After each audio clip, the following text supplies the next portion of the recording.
বর্তমান সারা বাংলাদেশে নার্সিং ইনস্টিটিউটের যে স্টুডেন্টরা যে আন্দোলন করতেছে, এই আন্দোলনের ফলে যারা আমজনতা বাংলাদেশের নাগরিক যে ভোগান্তি ভুগতেছে, মানে এটার ফায়সালা একটা হওয়া দরকার। এটার আসলে একটা সুরাহা হওয়া দরকার।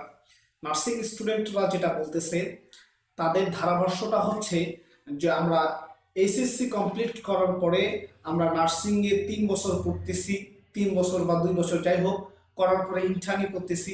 তাহলে আমরা যে এইচএসসি কমপ্লিট করলাম, করার পরে যে এখানে এসে আমরা নার্সিংটা পড়লাম, তাহলে নার্সিংয়ের মান সমমান যদি আবার এইচএসসি হয়, তাহলে আমরা তো এইচএসসি পাস করে এসেছি, তাহলে এটার মান কি? এই যে তাদের একটা চাওয়া। তো এক্ষেত্রে আমরা মনে করি যে বিগত দিনে যে সিস্টেমটা ছিল, ওই সিস্টেমটা আবার পুনরায় চালু করা দরকার। কারণ তাদের যে বক্তব্য যে ইন্টারমিডিয়েটের পর আমরা কেন আবার নার্সিং পড়ে আবার সেই ইন্টারমিডিয়েটের সমমান নিব, তারা ডিগ্রি চাচ্ছে। তো এক্ষেত্রে আমার মনে হয় যে বিগত দিনে যে সিস্টেমটা ছিল যে এসএসসি পাশের পরে নার্সিং করা যাবে।